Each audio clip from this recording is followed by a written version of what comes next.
तुर्की ने भारत पर यह आरोप लगाया कि भारत में अल्पसंख्यक अभी भी पीड़ित हैं। भारत के पड़ोसी देशों के साथ रिश्ते अभी भी तनावपूर्ण हैं। साथ ही भारत अमेरिका और यूरोप के कुछ नियमों का पालन नहीं करता। ऐसे कई विवाद हैं जिनका हल अब तक नहीं हुआ। यानी उनका कहना था कि जब तक भारत इन सब मुद्दों को सुलझा नहीं लेता तब तक उसे स्थायी सदस्यता नहीं दी जानी चाहिए। लेकिन इसके जवाब में जयशंकर साहब जी ने कहा, जो देश खुलकर आतंकियों को मदद देता है वह दूसरों की भलाई की बातें करने की हकदार नहीं है। तुर्की के लिए यही सही है। जयशंकर साहब ने तुर्की के अपने आंतरिक मामलों की भी ओर इशारा किया। उन्होंने कहा कि तुर्की में महिलाओं के खिलाफ सबसे ज्यादा अपराध होते हैं, बलात्कार, ऑनर किलिंग और खुलेआम देह व्यापार तक। और अगर आप भारत में अल्पसंख्यकों की बात करते हैं तो पहले अपने देश की महिलाओं की सुरक्षा पर ध्यान दें। दरअसल यह मामला सिर्फ बहस का नहीं बल्कि अंतर्राष्ट्रीय संगठनों की प्रभावशीलता का भी है। जयशंकर ने स्पष्ट किया कि बहुपक्षीय व्यवस्था पर लगातार हमले हो रहे हैं।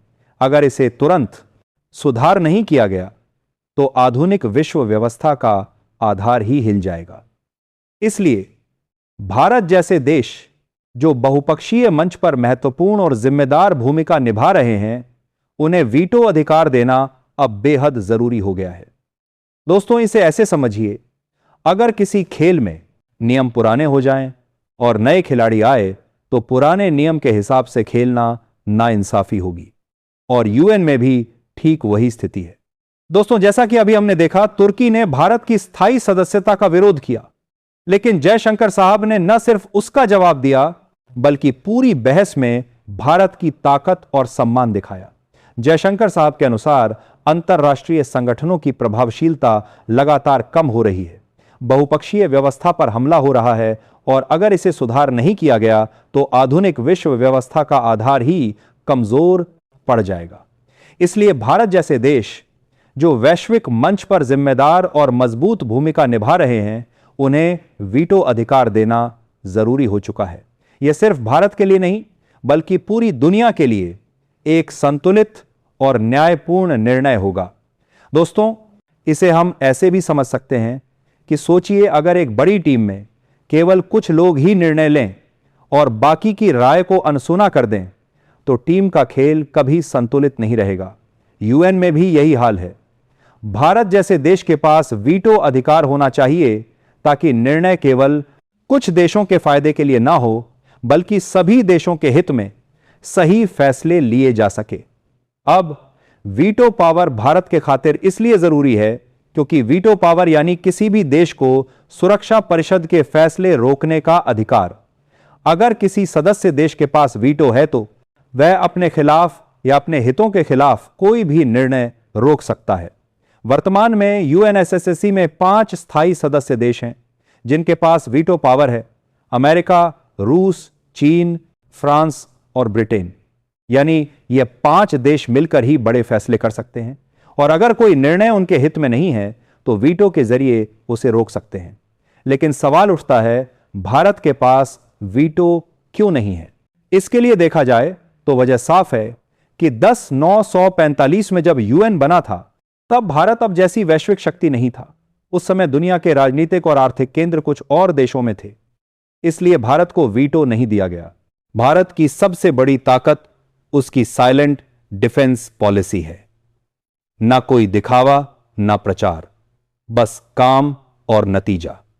जहां नाटो देश मीडिया प्रचार के जरिए अपने हथियारों का ढिंढोरा पीटते हैं, वहीं भारत अपने सिस्टम का प्रदर्शन तभी करता है जब वह युद्ध जैसी स्थिति में परफॉर्म करने लायक हो। यही कारण है कि जब भारत ने एमआरएसएम और क्यूआरएसएम का परीक्षण किया तो पूरी दुनिया हैरान रह गई। भारत ने वह सटीकता दिखाई जो अमेरिका के पेट्रियट सिस्टम या इजराइल के आयरन डोम से टक्कर ले सकती है।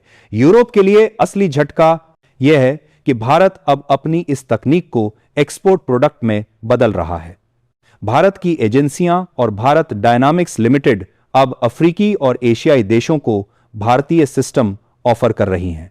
यानी भारत अब सिर्फ सुरक्षा नहीं बना रहा बल्कि रक्षा बाजार पर कब्जा करने की तैयारी में है। जो नाटो देश पहले हथियार बेचकर अरबों कमाते थे, अब उन्हें डर है कि भारत की तकनीक सस्ते दामों में वही बाजार छीन लेगी। यह भारत की केवल तकनीकी नहीं बल्कि रणनीतिक विजय है, क्योंकि आज हर देश जानता है कि भारत का मिसाइल कवच इतना मजबूत हो चुका है कि वह किसी भी संभावित युद्ध में अपने आसमान को नो एयर स्ट्राइक जोन घोषित कर सकता है। यानी अब भारत के हवाई क्षेत्र में ना चीन घुसने की हिम्मत कर सकता है और ना पाकिस्तान। भारत की इस रणनीति ने उसे रिएक्शन से डिटरेंस यानी रोकथाम की स्थिति में ला खड़ा किया है।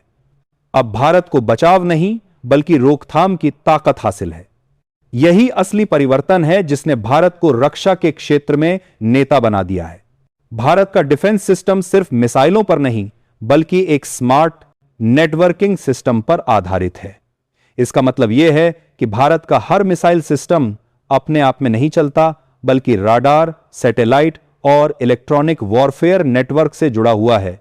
किसी भी हवाई हमले की पहचान, ट्रैकिंग और नष्ट करने की प्रक्रिया अब कुछ ही सेकंड में पूरी हो जाती है। यहीं पर भारत यूरोप से आगे निकल गया है, क्योंकि यूरोप अब भी नाटो कम्युनिकेशन नेटवर्क पर निर्भर है, जबकि भारत ने खुद का इंटीग्रेटेड एयर डिफेंस नेटवर्क यानी IADN तैयार कर लिया है। भारत ने विदेशी सहयोग का इस्तेमाल निर्भरता के लिए नहीं बल्कि सीखने और स्वदेशीकरण के लिए किया। पहले भारत ने इजराइल से सहयोग लेकर बराक 8 मिसाइल को समझा और फिर उसी ज्ञान से अपना खुद का MRSM सिस्टम विकसित कर लिया। यह वही फर्क है जो भारत को दूसरों से अलग बनाता है। जहां यूरोप तकनीक खरीद कर रुक जाता है, वहीं भारत उस तकनीक को समझकर नई तकनीक बना देता है। अब दुनिया इसे इंडियन डिफेंस मॉडल कह रही है। यूरोप की सबसे बड़ी कमजोरी उसकी राजनीति है, जो उसकी रक्षा नीति पर हावी रहती है। वहीं भारत ने सुरक्षा को राष्ट्रीय संकल्प बना दिया है। सीमित बजट के बावजूद भारत ने DRDO, इसरो और निजी रक्षा कंपनियों को साथ लाकर ऐसा तंत्र बनाया है जो लगातार नई पीढ़ी की मिसाइलें तैयार कर रहा है। स्वीडिश विशेषज्ञों ने इसे भारत का रक्षा पुनर्जागरण कहा है। अब अंतर्राष्ट्रीय स्तर पर भारत की यह छलांग भू राजनीतिक संतुलन को बदल रही है।